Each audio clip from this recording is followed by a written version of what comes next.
Governor Arif Muhammad Khan മനോനില തെറ്റി, അതായത് സമനിലയില്ലാതെ പ്രവർത്തിക്കുന്നുവെന്നാണ് CPM സംസ്ഥാന സെക്രട്ടറി MV ഗോവിന്ദൻ്റെ ആരോപണം. എന്തൊക്കെയോ കാര്യങ്ങൾ കൊണ്ട് ഗവർണർ ഇങ്ങനെ സർക്കാരിനെ നിരന്തരം താറടിച്ചു കൊണ്ടിരിക്കുകയാണ്. ഹൈക്കോടതിയുടെ വിമർശനം നേരിട്ടിട്ടും VC നിയമനങ്ങളിൽ ഹൈക്കോടതിയുടെ വിമർശനം നേരിട്ടിട്ടും ഗവർണർ ഇങ്ങനെ സർക്കാരിനെ താറടിക്കാൻ വേണ്ടി സംഘപരിവാർ അജണ്ടയും കൊണ്ട് നടക്കുകയാണെന്നാണ് CPM സംസ്ഥാന സെക്രട്ടറിയുടെ വിമർശനം. സാധാരണ ഗവർണറെ വിമർശിക്കുന്നത് മുഖ്യമന്ത്രി പിണറായി വിജയനോ അല്ലെങ്കിൽ ഏതെങ്കിലും വകുപ്പ് മന്ത്രിമാരോ ഒക്കെ ആയിരുന്നു. ഇപ്പോൾ പാർട്ടി നേരിട്ടാണ് ഗവർണറെ വിമർശിക്കാൻ ഇറങ്ങിയിരിക്കുന്നത്. ഗവർണർ ഗോൾവാർക്കറുടെ ചിത്രത്തിന് മുന്നിൽ നമസ്കരിച്ച ശേഷമാണ് കേരളത്തിൻ്റെ ഗവർണറായി ചുമതലയേറ്റത്. അതുകൊണ്ട് ആ ചിത്രത്തോടും ആ പ്രസ്ഥാനത്തോടുമൊക്കെയുള്ള കടപ്പാടാണ് അദ്ദേഹം കാട്ടിക്കൂട്ടുന്നതെന്ന് പറയാതെ പറയുകയാണ് MV ഗോവിന്ദൻ മാസ്റ്റർ. അതുപോലെ എത്ര തവണയാണ് കോടതിയിൽ നിന്ന് ഗവർണർക്ക് തിരിച്ചടി നേരിട്ടതെന്ന് പ്രേക്ഷകർ ഓർക്കണം. 9 തവണയാണ് ഗവർണർക്ക് ഹൈക്കോടതിയിൽ നിന്ന് ബഹുമാനപ്പെട്ട ഹൈക്കോടതിയിൽ നിന്ന് തിരിച്ചടി നേരിട്ടത്. എന്നിട്ടും എല്ലാ വ്യവസ്ഥകളെയും ലംഘിച്ച് എപ്പോഴും സർക്കാരിനെ താറടിക്കുന്ന രീതിയാണ് ഗവർണർ പിന്തുടരുന്നത്.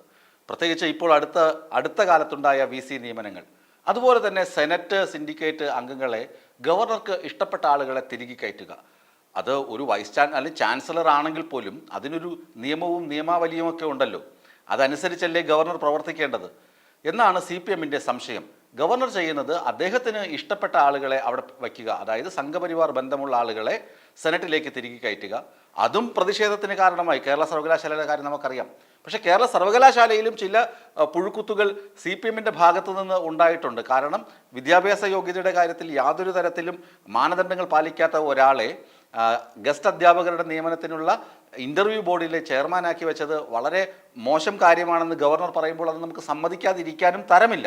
എന്നാലും 9 തവണ ഹൈക്കോടതിയിൽ നിന്ന് പോലും തിരിച്ചടി ഉണ്ടായിട്ടും ഗവർണർ ഇങ്ങനെ സർക്കാരിനെ കടന്നാക്രമിക്കുന്നത് ശരിയായ കീഴ്വഴക്കത്തിൻ്റെ ഭാഗമല്ല എന്നാണ് വിമർശനം.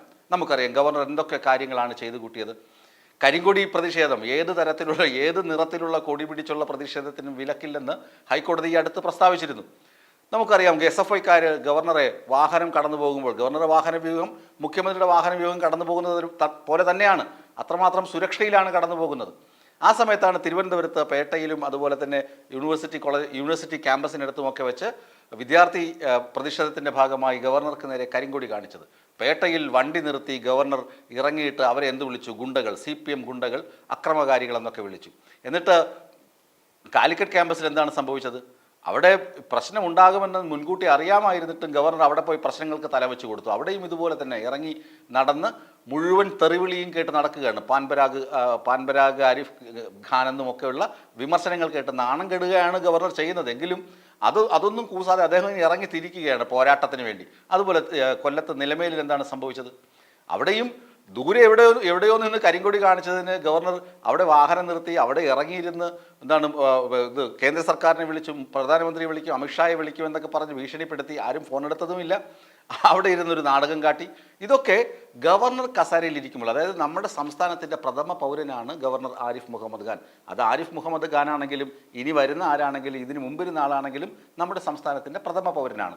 എക്സിക്യൂട്ടീവ് അധികാരങ്ങൾ അദ്ദേഹത്തിന് അങ്ങനെ ഇല്ല, പരിമിതപ്പെടുത്തിയിട്ടുണ്ട്. ചില കാര്യങ്ങളിൽ സർക്കാരിനെ ഉപദേശിക്കാം, അതായത് നിയമസഭ മന്ത്രിസഭ എടുക്കുന്ന തീരുമാനങ്ങളിൽ അതിന് മേൽനോട്ടം വഹിക്കുക, അത് അംഗീകരിക്കുക എന്നതാണ്, അവർ പറയുന്നതിനനുസരിച്ച് പ്രവർത്തിക്കുക എന്നതാണ് ഗവർണറുടെ ഡ്യൂട്ടി.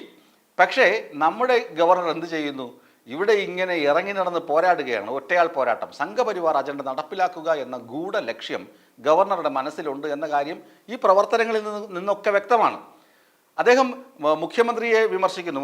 മുഖ്യമന്ത്രി ഇടപെട്ട ശേഷമാണ് ചില കാര്യങ്ങളിൽ നയതീരുമാനമെടുത്തത് എന്നൊക്കെ പറഞ്ഞ് കഴിഞ്ഞ ദിവസം ഒരു വിമർശനമുണ്ടായിരുന്നു.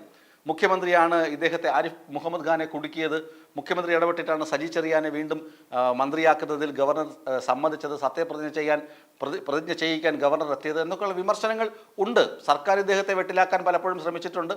പക്ഷേ അപ്പോഴൊക്കെ ഗവർണറെ സർക്കാർ വെട്ടിലാക്കാൻ ശ്രമിക്കുമ്പോഴൊക്കെ അതിന് പ്രതിരോധം തീർക്കുന്നത് നമുക്ക് മനസ്സിലാക്കാൻ കഴിയും. പക്ഷേ ചിലയിടങ്ങളിൽ ഗവർണർ അദ്ദേഹത്തിൻ്റെ അധികാരം ഒരു ഏകാധിപത്യ മനോഭാവത്തോടുകൂടി വിനിയോഗിക്കുന്നു എന്ന കാര്യം സ്പഷ്ടമാണ്. അതുകൊണ്ടാണ് MV ഗോവിന്ദൻ തന്നെ CPM-ന്റെ സംസ്ഥാന സെക്രട്ടറിയായ MV ഗോവിന്ദൻ തന്നെ പറയുന്നത് മനോനില തെറ്റിയ പോലെയാണ് ഗവർണർ പ്രവർത്തിക്കുന്നതെന്ന്. അത് വലിയ പരിഹാസമാണ്. നമ്മുടെ സംസ്ഥാനത്തിൻ്റെ സുപ്രീം അതോറിറ്റി എന്ന് പറയുന്ന ഗവർണർക്ക് നേരെ ഇങ്ങനെ മനോനില തെറ്റിയ വ്യക്തി എന്നൊക്കെ ഒരു പാർട്ടി നേതാവ് വിളിക്കുമ്പോൾ അത് ഗവർണറെ പരിഹാസ്യനാക്കുന്നത് മാത്രമല്ല, അത് തീർത്തും നാണം കെട്ട ഒരു പരാമർശം തന്നെയാണ് ഗവർണർക്ക് നേരെ CPM ഉയർത്തിയിട്ടുള്ളത്. ഗവർണർ തിരിച്ചറിവെന്ന് അദ്ദേഹത്തിൻ്റെ ഓഫീസിലുള്ള ആളുകൾ അദ്ദേഹത്തിന് പറഞ്ഞു കൊടുക്കണം. 9ഓളം കേസുകൾ തോറ്റു, നിയമപരമായി മുന്നേറണം, അല്ലാതെ സംഘപരിവാർ അജണ്ട വെച്ചിട്ടല്ല ഭരണം നടത്തേണ്ടത്, ഗവർണർ കസേരയിൽ ഇരിക്കേണ്ടത് എന്ന് ആരെങ്കിലും ഒന്ന് അദ്ദേഹത്തെ ഉപദേശിച്ചാൽ അത് വളരെ നന്നായിരിക്കും.